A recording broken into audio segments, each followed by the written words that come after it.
ఈ దినారంభం వరకు మమ్మల్ని క్షేమంగా నడిపించి నిత్యము స్తోత్రార్హుడు, పూజ్యుడు, ఆరాధనీయుడైన నిన్ను ఆరాధించడానికి నీ తేజో మహిమ నిలుచు ఈ స్థలంలో మా స్వరములెత్తి నిన్ను గణపరచాము.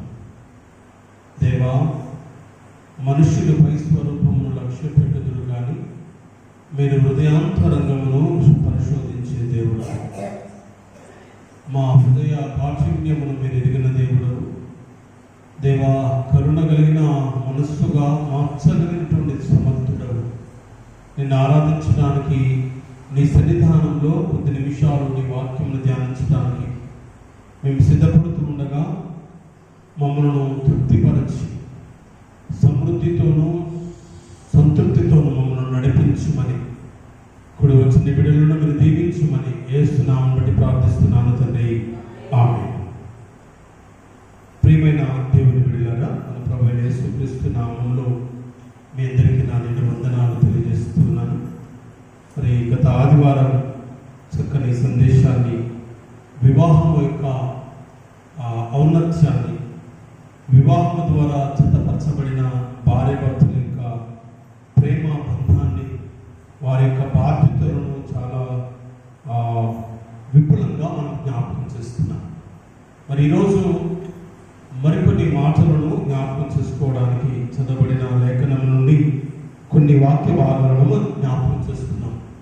ప్రియమైన దేవుని బిడ్డలారా, మానవులు కలిగి ఉన్నటువంటి విషయాలు చాలా ఉన్నాయి, కానీ వాటిలో శ్రేష్టమైనది ప్రేమ అని మనం జ్ఞాపకం చేస్తున్నాం కదా.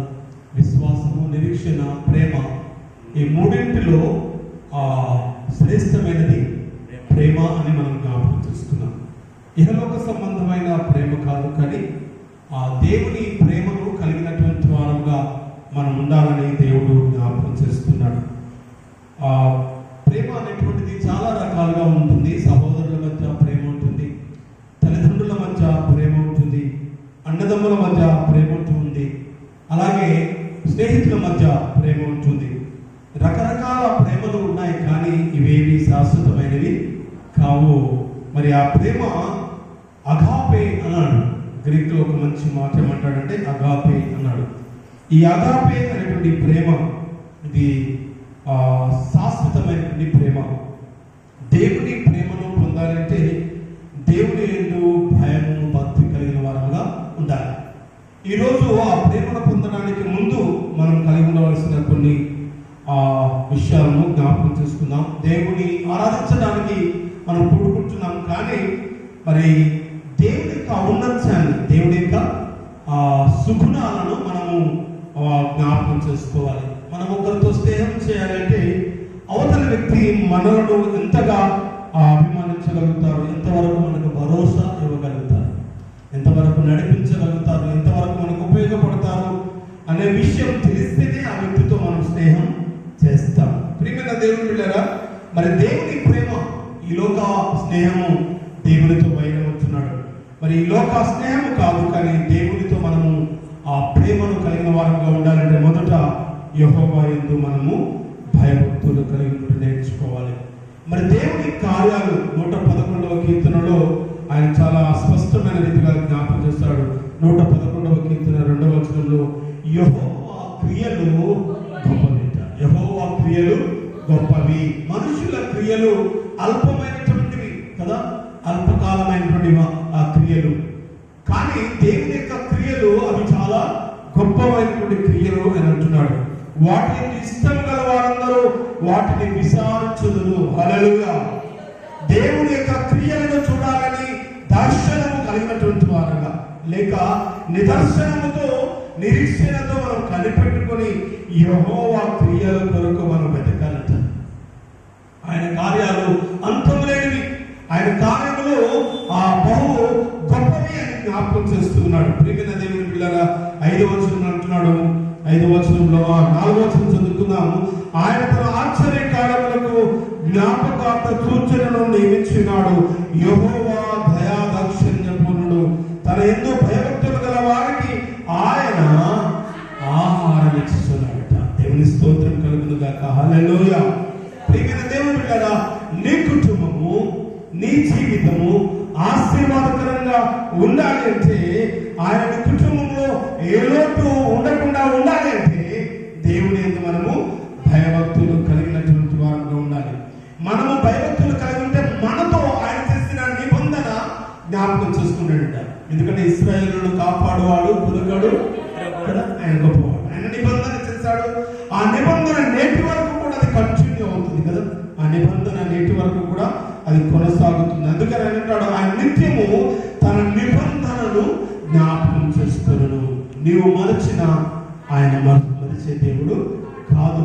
ఆయన మనం విడిచిన మనల్ని విడిచేటువంటి దేవుడు కాదు. మనం ప్రార్థించకపోయినా మన అవసరతను ఆయన గుర్తించని వాడు కాదు. ప్రియమైన దేవుని బిడ్డలారా, ఆయన నిబంధన మనతో చేసుకున్నాడు. ఆ నిబంధనను మనలో స్థిరపరచాలంటే దేవుని యందు మనము భయభక్తులు కలిగినటువంటి వారంగా ఉండాలి. 10వ వచనంలో ఒక మాట అంటాడు, యెహోవా యందలి భయము జ్ఞానమునకు మూలమట. దేవుని స్తోత్రం. చూసారా, మనుషుల ఎందు భయము కదా, వారిని ఎదుటి వారిని గౌరవిస్తాము. వారి ఎదుటి వారికి మనం విలువనిస్తేనే వారిని గౌరవిస్తాం. గౌరవించాలి. విలువనివ్వనంత వరకు వారితో మనం గౌరవం వారి మధ్య చూపించలేము. మరి వ్యక్తికి తను గౌరవాన్ని ఇస్తే దేవునికి గౌరవాన్ని ఇవ్వడం వలన ఆయన మరి నిన్ను మరింత బలోపేతం చేస్తాడు. యెహోవా యందలి భయభక్తులు కలిగి భయము జ్ఞానమునకు మూలమట. దేవుని యందలి భయం కలిగి ఉండడం జ్ఞానానికి మూలమంటున్నాడు. మనలో ఆ భయం అనేటువంటి లేకపోతే మనం అజ్ఞానులమే అని అర్థమవుతుంది కదా. మనం అజ్ఞానులమే. మరి జ్ఞానవంతురాలు తన ఇల్లు కట్టుకుంటుంది కదా. జ్ఞానవంతురాలు తన ఇంటిని కట్టుకుంటుంది. మరి ఆ ఇల్లు చక్కదిద్దబడాలంటే, ఆ ఇల్లు ఆశీర్వాదకరంగా ఉండాలంటే, ఆ గృహము ఆ కుటుంబంలో ఉన్న వారందరూ దీవించబడాలంటే ఎల్లప్పుడూ కూడా దేవుని యందలి మనం భయము, రెండవది భక్తి కలిగిన వారంగా మనం ఉండాలి అని జ్ఞాపకం చేస్తున్నాడు. 112వ కీర్తన 1వ వచనం అంటున్నాడు, యెహోవా యందు భయభక్తులు గలవాడు ఆయన ఆజ్ఞను బట్టి అధికముగా ఆనందించువాడు ధన్యుడు. ప్రియమైన దేవుని బిడ్డలారా, దేవుని యందలి మనము భక్తి కలిగిన వారంగా ఉండగలిగినప్పుడు మన అధికంగా మనల్ని బట్టి, ఆయన ఆజ్ఞను అనుసరిస్తున్న మనల్ని బట్టి ఆయన ఆనందిస్తాడట.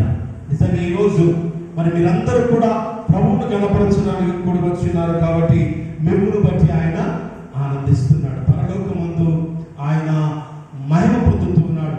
ఆయన మిమ్మల్ని తేరి చూస్తూ ఉన్నాడు. మీరు పాడే పాటల ద్వారా, వినే వాక్యము ద్వారా, దేవుని వాక్యమును అనుసరించి జీవించడం ద్వారా పరలోకమందు మహోత్సవం జరుగుతుందట. హల్లెలూయా, హల్లెలూయా. పరలోకమందు మహోత్సవం జరుగుతుంది. ఆ మహోత్సవంలో, ఆ గొర్రెపిల్ల యొక్క విందులో, వివాహంలో మనము కూడా పాల్గొంటాము. దేవుడు మనల్ని ఆశీర్వదిస్తాడు. 2వ వచనం అంటున్నాడు, దేవుని యందు ఆయన ఆజ్ఞను బట్టి అధికంగా ఆనందించేవాడు ధన్యుడట. వారిని, వారి సంతతి వారు భూమి మీద బలవంతులగుదురు. హల్లెలూయా. ఎన్ని ఆశీర్వాదాలు ఉన్నాయి కదా. దేవుని మనం కలిగి ఉండడం ద్వారా మనము, మన సంతతి వారు కూడా బలము పొందుతారు, ఆశీర్వాదకరంగా ఉంటారు అని దేవుని యొక్క వాక్యం జ్ఞాపకం చేయబడుతుంది. ప్రియమైన వాళ్ళ 3వ వచనం అంటున్నాడు, 12వ అధ్యాయం 3వ వచనము, కలిమియు సంపదయు వారి ఇంట ఉంటుంది. నీ సంతతి ఆశీర్వాదకరంగా ఉంటుంది. నీ కలిమి కూడా వృద్ధి చెందుతుంది. నీ కలిమి కూడా వృద్ధి చెందుతుంది. వారి ఇంట ఉండును, వారు నీతి నిత్యము నిలుచుంటున్నాడు. దేవుని యొక్క నీతి మన మీద ఆధిపత్యం చేస్తుంది. మన నీతి తరతరముల వరకు నిలిచి ఉంటుంది. 115వ కీర్తన 13వ వచనంలో అంటున్నాడు, ఆ పిల్లలనేవి పెద్దలనేవి తన యందు భయభక్తులు గల వారిని యెహోవా ఆశీర్వదించును. దేవుని స్తోత్రం. వట్టిగానే ఆశీర్వాదాలు రావు, వట్టిగానే దీవెనలు మనకు దొరకవు. కానీ దేవుని యందలి మనము భయం కలిగి ఉండాలి. రెండవది భక్తి కలిగి ఉండాలి. దైవ సేవకుడు ఒక చిన్న స్వరమెత్తి మిమ్మల్ని ఆహ్వానించగానే దేవుడి మందిరంలోనికి పరిగెత్తుకొని వచ్చారు కదా. మీ వడివడి నడవడికను దేవుడు చూస్తూ ఉన్నాడు. మీ యొక్క హృదయ అభిలాషను ఆయన గమనిస్తూ ఉన్నాడు. మీ హృదయ తలంపులను ఆయన చూస్తూ ఉన్నాడు.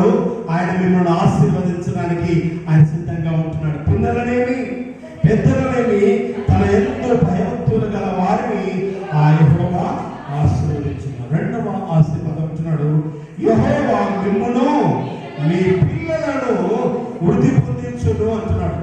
మరి మనం ఎక్కడ అలయక సొలయక సొమ్మసిల్లకుండా దేవుని పాదాలు పెట్టుకుని మనము విడువక ప్రార్థన చేసినప్పుడు తప్పకుండా దేవుడు ఆశీర్వదిస్తాడు. మనకు ఆ విశ్వాసులకు మూల పురుషుడు ఆదాము, తర్వాత విశ్వాసులకు మూల పురుషుడు అబ్రహాము అయితే ఆయన భార్య శారా కదా, ఆమె వృద్ధాప్యములో కూడా దేవుని యందు విశ్వాసము కలిగి ఉండడం ద్వారా, ఆమె దేవుని యందు నమ్మకము కలిగి ఉండడం ద్వారా దేవుడు ఆమెను ఎంతగానో దీవించాడు కదా. శారాయిని శారాగా దేవుడు మార్చాడు. ప్రియమైన దేవుని బిడ్డలారా, దేవుడి సంగమా, మరి నిన్ను నీ కుటుంబాన్ని మరలా 14వ వచనం ఉంటున్నాడు, యెహోవా మీ పిల్లలను వృద్ధి పొందించును. దేవుని యందు భయభక్తులు కలిగి ఉండడం ద్వారా మనలను, మన కుటుంబాలను, మన పిల్లలను ఆయన వృద్ధి పొందిస్తాడట. మనకు ఏ లోటు ఏ కొరత రాకుండా ఆయన ఆశీర్వదిస్తాడు. చివరిగా ఒక ఆశీర్వాదాన్ని జ్ఞాపకం చేస్తాను. దేవుని యందు మీరు భయభక్తులు కలిగి ఉంటే దేవుడు మీకు ఇచ్చే ఆశీర్వాదాలను ఒక్క సంగతిని జ్ఞాపకం చేసి ముగిస్తాను. ప్రియమైన వల్ల కీర్తన గ్రంథం 147వ కీర్తన 13వ వచనం, 147వ కీర్తన 13వ వచనం, ఆయన నీ గుమ్మముల గడియలను ఆయన బలపరుచున్నాడు. దేవుని స్తోత్రం. మనల్ని ఆశీర్వదిస్తాడు అని జ్ఞాపకం చేస్తున్నాడు. మన కుటుంబాలను దీవిస్తానని వాగ్దానం చేశాడు. ఈరోజు మీ పిల్లలను వృద్ధి పొందిస్తానని వాగ్దానం చేస్తాడు. మీ కళని విస్తరింపచేస్తానని వాగ్దానం చేస్తున్నాడు. నీ యొక్క లేమిని కలిమిగా మార్చగలిగినటువంటి దేవుడు ఆయన నీ గుమ్మములను గుమ్మముల యొక్క గడియలను ఆయన బలపరుస్తాడట. మనం వేసే గుమ్మాలు కదా దొంగకు ఈజీగా దొరికిపోతాయి కదా. మనం ఎలా అయితే అలా కాగైపోతుంది ఇల్లు. కానీ దేవుడు వేసినటువంటి ఆ గడియలను ఆయన ఏం చేస్తాడట, బలపరుస్తాడు అని జ్ఞాపకం చేస్తున్నాడు. నీ మధ్య నీ పిల్లలను ఆశీర్వదించున్నాడు. హల్లెలూయా, హల్లెలూయా. మనం బాగుంటేనే సరిపోదు, మనము బాగుండాలి, మన పిల్లలు కూడా బాగుండాలి కదా. వారు బాగుంటేనే మనము కూడా బాగుంటాము. మరి మనల్ని బలపరుస్తానంటున్నాడు. మన గుమ్మముల యొక్క గడియలను ఆయన బలపరుస్తాడట. మన మధ్య మన పిల్లలను ఆశీర్వదిస్తాడట. 3వదిగా అంటున్నాడు, నీ సరిహద్దులలో హల్లెలూయా దేవుని యందు భయభక్తులు కలిగిన వారులాగా దేవుని మాట ఆలకించండి, దేవుని ఆజ్ఞలకు లోబడండి. మరి 130వ అధ్యాయం సామెతల గ్రంథంలో మనం జ్ఞాపకం చేసుకుంటాం. చాలా చాలా విషయాలను అక్కడ పొందుపరిచినటువంటి సంగతులను వడివడిగా మనం నేర్చుకుంటున్నప్పుడు చాలా ఆశీర్వాదకరమైన స్థితిని దేవుడు మనకు, మన కుటుంబాలకు ఇస్తాడు. ఒక 10వ వచనం 31వ కీర్తన 31వ అధ్యాయం సామెతల గ్రంథం 31వ అధ్యాయం 10వ వచనం అంటున్నాడు, గుణవతి అయిన భార్య దొరుకుట అరుదు, అది అట్టి ముచ్చము కంటే చాలా విషయాలు జ్ఞాపకం చేసుకున్నాం. మన అందరూ అనేటువంటిది పై అలంకారాన్ని బట్టి కాదు, కానీ హృదయ తలంపులను బట్టి, హృదయ క్రియలను, హృదయంలో తలంచినటువంటి క్రియలను బట్టి, మనం చేసేటువంటి పనులను బట్టి మన యొక్క సౌందర్యం, మనకు ఉన్నటువంటి మనసు అనేటువంటిది వెల్లడి అవుతుంది అని జ్ఞాపకం చేస్తున్నాడు. మరి గుణవతి ఆమె ఉండవలసినటువంటి తలంపులను గురించి జ్ఞాపకం చేస్తూ 15వ వచనంలో ఉండి జ్ఞాపకం చేస్తున్నాడు. ఆమె చీకటితోనే లేచి తన ఇంటి వారికి భోజనం సిద్ధపరచును, తన పనికత్తెలకు భత్యమును ఏర్పరచును, ఆమె పొలమును చూసి దానిని తీసుకును, తాము కూడబెట్టిన ద్రవ్యమైనటువంటి ద్రాక్ష తోటపై నాటించును, ఆమె నడికట్టు చేత నడుమును బలపరుచుకొని చేతులతో బలముగా తలచును. ఇవన్నీ కూడా నీకు ఇచ్చిన బాధ్యతలు, నీ కుటుంబం పట్ల నీకు ఇచ్చిన బాధ్యతలు, మరి సంఘం పట్ల నీ దేవుడికి ఇచ్చిన బాధ్యతలు. దేవుని యందు భయం కలిగి ఉండాలి, భక్తి కలిగి ఉండాలి, దేవుని ఆశీర్వాదం పొందడానికి అర్హత కలిగి ఉండాలి. ఇవన్నీ కలిగి ఉండాలంటే దేవుని ఎదుట మన క్రియలు, మన సత్ప్రవర్తన జాగ్రత్తగా చూసుకోవాలని జ్ఞాపకం చేస్తున్నాడు. ప్రియమైన దేవుని బిడ్డలారా,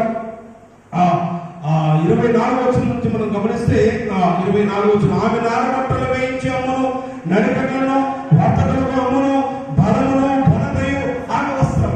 ఏంటంటే ఆ వస్త్రాలు ఏంటంటే ఇది కదా మనం మామూలుగా ధరించేటువంటి వాటిని వస్త్రాలు అంటాం. కానీ ఇక్కడ జ్ఞానైనటువంటి సొలొమోను తన అనుభవం నుంచి రాస్తున్నటువంటి మాటలు ఏమంటున్నాడంటే, ఈ పై వస్త్రాలను లేక మనం ధరించే ఆ అలంకార ప్రాయమైనటువంటి వస్త్రాల గురించి ఆయన మాట్లాడడం లేదు, కానీ మహిమ వస్త్రాల గురించి ఆయన మాట్లాడుతున్నాడు. ప్రియమైన దేవుని పిల్లల,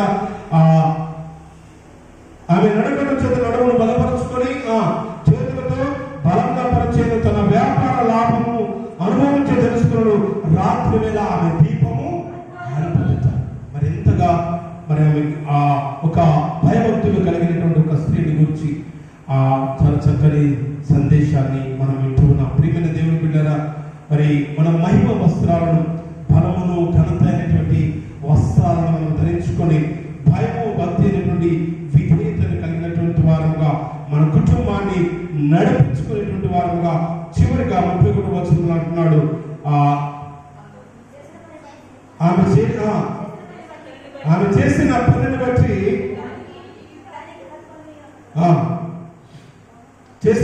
అది దానికి ప్రతిఫలం ఇయ్యదగును.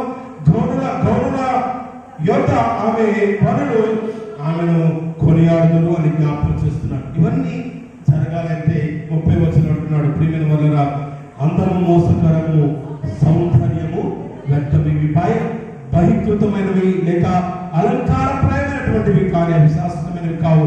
యెహోవా యందు భయభక్తులు కలిగిన స్త్రీ దేవుని స్తోత్రం. ప్రియమైన వలన ఎన్నో విషయాలను క్రోడీకరించుకుంటూ మనం చివరిగా ఒక గుణవతి అయిన లేక భయభక్తులు కలిగినటువంటి స్త్రీని గురించి జ్ఞాపకం చేసుకున్నాం. ప్రియమైన దేవుని పిల్లరా, యెహోవా యందు భయభక్తులు కలిగిన స్త్రీ ఏమవుతుందట? కొనియాడబడుతుంది. కరుణేత ఊరి వెలుపట నీ ఇంట బయట మంచి సాక్ష్యాన్ని కలిగి ఉండడానికి దేవుడు మిమ్మల్ని, మీ కుటుంబాలను, మీకు కలిగిన సమస్తాన్ని దేవుడు ఆశీర్వదించి